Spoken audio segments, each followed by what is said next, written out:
সঙ্গীন প্রণয়াশক্তি। আজ রোববার, প্রতিদিনের মতো আজও পরন্ত বিকেলে তীর্যক সূর্যকিরণ হানা দিয়েছে খোলা আঙিনার ন্যায় মহলের বিস্তার ছাদ জুড়ে। বসন্তের দক্ষিণা বাতাসে পথপথ করে উড়ছে রশিতে শুকাতে দেওয়া সারি সারি জামাকাপড়।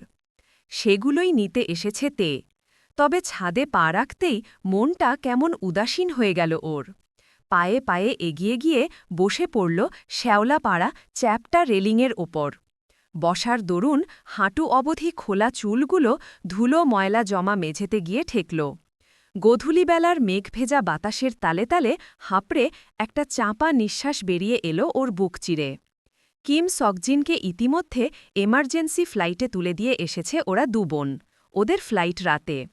আর কয়েক মুহূর্ত মাত্র, তারপর এই মহল, বাগানবিলাসে ঘেরা বিশাল বাড়ি, বাড়ির পেছনের সুপারি বাগান, সামনের বিশাল গেট, সব কিছু মানবশূন্য হয়ে পড়বে। প্রিয় ক্যাম্পাস, প্রিয় বান্ধবী আর সবচেয়ে প্রিয় ইউনু ভাই, সবাইকে ছেড়ে বহু দূরে পাড়ি জমাবেতে। অচেনা দেশে সব অচেনা মানুষের ভিড়ে সাদামাটা বাঙালিদের জন্য কি অপেক্ষা করছে কে জানে।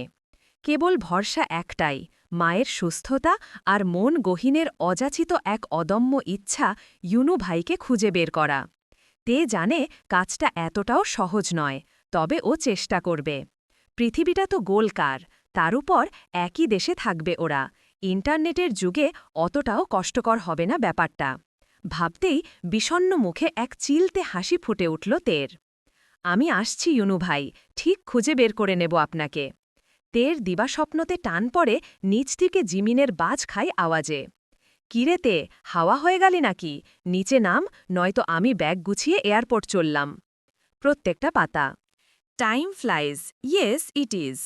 এই যেমন ২৪ ঘণ্টা আগেও তে পুরান ঢাকার নামকরা বাড়ি জিয়নকুঞ্জের ছাদের কোণে দাঁড়িয়ে ঝিরঝির হাওয়া খাচ্ছিল, আর এখন এই মুহূর্তে মোটা পশমি লেদার জ্যাকেট পরেও হু হু বাতাসে থরথর করে শীতে কাঁপছে।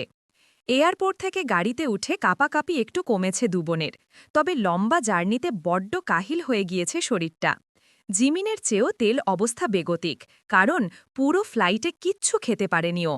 তের যে মারাত্মক রকমের ফ্লাইট ফোবিয়া আছে, সেটাই প্রথমবারই জানল জিমিন।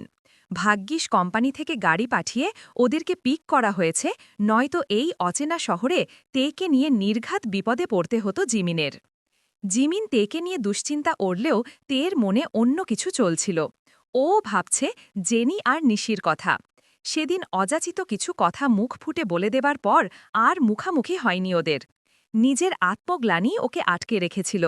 যাদের সামনে সবসময় নিজের নির্ভীক ব্যক্তিত্বটা ধারণ করে এসেছে সবসময়, তারাই কিনা ওকে নিচু চোখে দেখবে, ফ্রড ভাববে, এসব ভাবতেই লজ্জায় চোখ মুখ বুজে আসে তের। যার জের ধরে এত দূর চলে এসেছে, তবুও নিজের বান্ধবীদের একটাবার জানায়নি পর্যন্ত। বরং তের মনে হচ্ছিল দেশ ছেড়ে চলে গেলেই ভালো হবে।